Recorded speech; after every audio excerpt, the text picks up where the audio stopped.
අනාමනේ අයියා. මොකෝ කඩේ දිහාමලන් ඉන්නේ තේ එකක් අපොන්න යන්නේ. ඉනෝ. මේ. තේ බොන්න නෙමෙයි බං. අර බලපෑ ඇතුලේ කවුද ඉන්නේ කියලා. කවුද? ගොවි සමිතියේ සභාපති ලේකම්. බලපෑ උන් දෙන්නයි ගමට වැඩකුත් නැහැ. සමිතියකට වැඩකුත් නැහැ. ඔබ දන්නවනේ ඒක. ඉතින් ආයි මං වගේ දයුන් තේරුම් තියෙන පුද්ගලයෙක් මොකෝ ඕගොල්ලෝ දන්නේ මං දන්නවා සීන්නේ. මොකද? මං දන්නවා සීන්නේ. මේ උන්ට කරන්න ඕන හොඳ වැඩක්. මම දැන් කඩේ ඇතුළට ගිහිල්ලා මුදලාලිව කයියට අල්ලගෙන ඕකුන් දෙන්නගේ පැටිකිරිය දිගාරන ඕකුන් දෙන්නට ඇහෙන්නත් එක්කම. ඩාවිඩේ. මම දෙන්න සපෝට් එක. මම දෙන්න සපෝට් එක. උඹට පුළුවන්ද? මට පුළුවන්. හරි. උඹ එහෙනම් මම දැන් ඇතුළේ ගිහලා මුදලාලිත් එක්ක කයිය ගාන ගමන් අරුන් දෙන්නට සේෆ් එකේ බයිනවා. උඹට තියෙන්නේ කියන හැම එකටම සහතික ඇත්ත කියලා මට සපෝට් එකක් දෙන්න. හරිද? එතකොට උන්මුණක් දැනගන්නවා මටත් කට්ටි ඉන්නවා කියලා. හරි. මේ මොකද කියන්න තියෙන්නේ? සහතික ඇත්ත කියලා විතරයි බං කියන්න තියෙන්නේ. තේජමු. හරියටම තියෙනවා. ඔය සමිතිය අනිවාර්යෙන් ඉදිරිපත් කරන්න. මුදලාලේ සහතික ඇත්ත.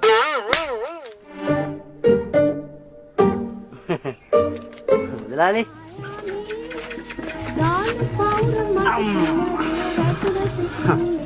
මුදලාලි අපිට දාන්නකො ප්ලේන් දෙක.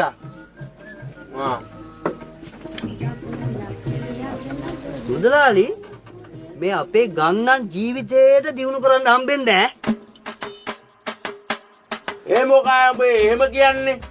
නැති ගමක් දියුණු කරනවා නම් සමිති සමාගම් ටික හරියට තියෙන්න එපා. ඒව නැතුව කොහොමද ගමක් දියුණු කරන්නේ? අනිත් එක දැන් මේ සමිති සමාගම් වල නිලධාරීන්ට ගමේ ඉන්න හොරු ටික ඔක්කොම එකතු වෙලා එතනට ගිහුවාම ගමක් දියුණු කරන්න බෑ කීයටවත්. ඒක නම් හැබෑව ඈ. හැබැයි දෙයින කියලා උන්ගේ පවුල් ටික නම් හොද්දට දියුණු වෙනවා හොද්දට.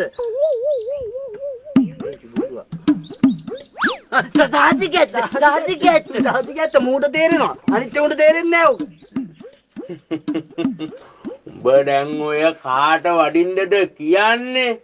කාටවත් වදින්න නෙමෙයි මුදලාලි. මම මේ කතා කරන්නේ පොදුවේ. සාතිකැත්ත මේ ගමට වෙලා තියෙන දේ ගැන. සාතිකැත්ත ගමේ සමිති වලින් කරන්නේ. සාතිකැත්ත මිනිස්සුන්ගේ සල්ලි ටික හූරා ගන්න. සාතිකැත්ත අනික මුදලාලි ගමේ ඉන්නේ සාතිකැත්ත දුප්පත් සාතිකැත්ත මිනිස්සු ටික. සාතිකැත්ත මොකද්ද කරන්නේ? මුදලාලි පොඩ්ඩක් ඉන්න ටක් ගාලා එනවා ඈ. යමු දුරුව. මොකද්ද බුරු කරන්නේ? දැන් මම මොනවද කරේ? මොකද්ද කරේ කියන්නේ ඔබ මේ පැන කියන්නේ යන්නේ? ඉතින් අනේ ඔයාලට සපෝට් එකකට එක්කනේ හිම මං අතින් දාලා කිව්වේ. බම්බුව සපෝට් එක. මේ හපා. හොඳට අහගනි. දැන් මම යනවා ඇතුළට. ඇතුළට ගිහිල්ලා මම මුදලාලිත් එක්ක අරුන් දෙන්නගේ ජඩකම් ඔක්කොම ටික කියනවා උන් දෙන්නට ඇහෙන්නත් එක්ක. හරිද? උඹට තියෙන්නේ ඒ කියන හැම එකටම එහෙම කරන්න දෙන්න බෑ. එහෙම කරන්න දෙන්න බෑ කියලා කියන්න විතරයි. කියලා මම මෙතන සපෝට් එකක් දීපන්. මොකද කියන්නේ? එහෙම කරන්න දෙන්න බෑ. මං කියන්නේ. අනවශ්‍ය මගුල් කියලා ආය අවුල් කරපන්කෝ බලන්න. හරි? මං කියන්නේ.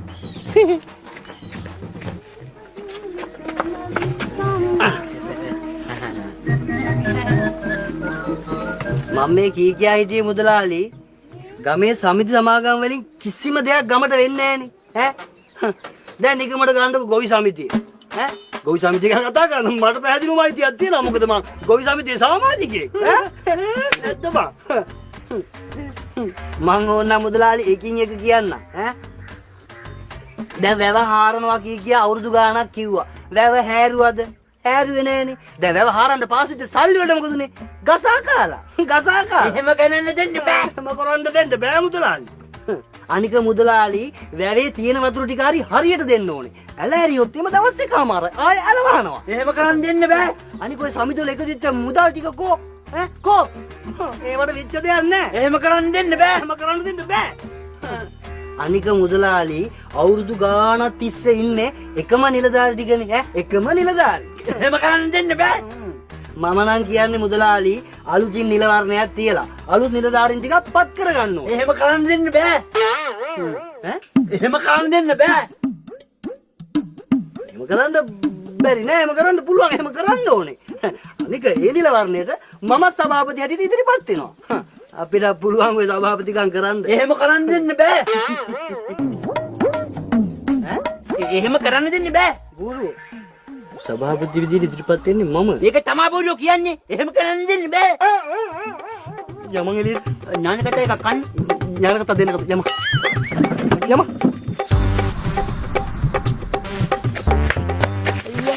තරින්දු මොඩ හරකෙක් වෙන්න එපා උඹ. හරි බලපන් දැන් මෙච්චර ලස්සට වැඩි හරියන්නේ තෝ මැද්දෙන් පැනලා වැඩි. සෑව බූරුවා.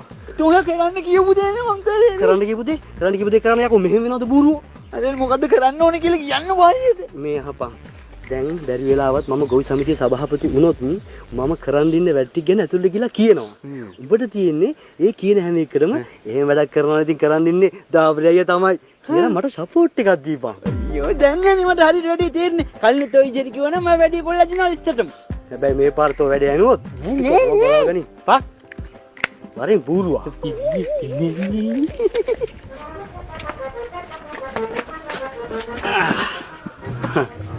මුදලාලි බැරි වෙලාවත් ගොවි සමිතියේ සභාපති මම වුණොත් වැව හාරලා ගමේ මිනිස්සුන්ට කුඹුරු වලට කලට වේලාවට වතුර ටිකක් දීලා මුළු යායම අස්වද්දලා තමයි මම පස්සේ බලන්නේ. එහෙම වැඩක් කරනවා නම් කරන් ඉන්නේ දාපරි අයියා තමයි. ඒ විතරක් නෙමෙයි මුදලාලි. සමිතියේ මුදල් විගණනය කරලා කළමනාකරණය කරලා විනිවිද භාවයකින් කටයුතු කරනවා. එහෙම වැඩක් කරනවා නම් කරන් ඉන්නේ දාපරි අයියා තමයි. ගොවි සමිතිය වැඩ විතරක් නෙමෙයි. මේ ගමේ වෙන වංචා දූෂණ ඒ සියලුම දේවල් මම නැති කරනවා. එහෙම වැඩක් කරනවා නම් කරන් ඉන්නේ දාපරි අයියා තමයි. දැන් බලන්න මුදලාලි මේ ගමෙත් කුඩු බෝ වෙලා මම මේ සියලුම දේවල් නැති කරනවා. මේ කවුරු හරි එකෙක් ගමට කුඩු බෙදනවා. එහෙම වැඩක් කරනවා නම් කරන් ඉන්නේ දාපරි අයියා තමයි.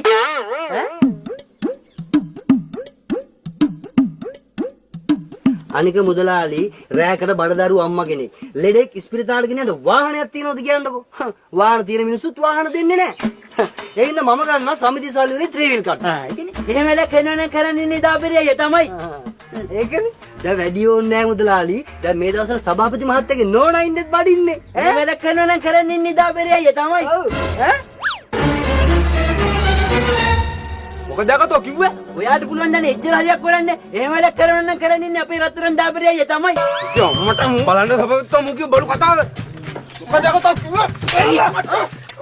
ආයෙත් ඔය දැනගනින් මේ සමිතියේ සභාපතිලා නම් අපි දෙන්න තමයි හරි. ඒක එදත් එහෙමයි අදත් එහෙමයි. අන්න ඒක මතක තියාගන්න. සභාපතිතුමා මම මුන් දෙන්නට ගැහුවට ඇත්තේ මං ගැහුවට පස්සේ එක දෙන්නේ මෙරේ කියලා තියෙන බයිට් විතරයි. අයියෝ මගේ කෝප්පේ. බලන්න මොඩේ තරිදු.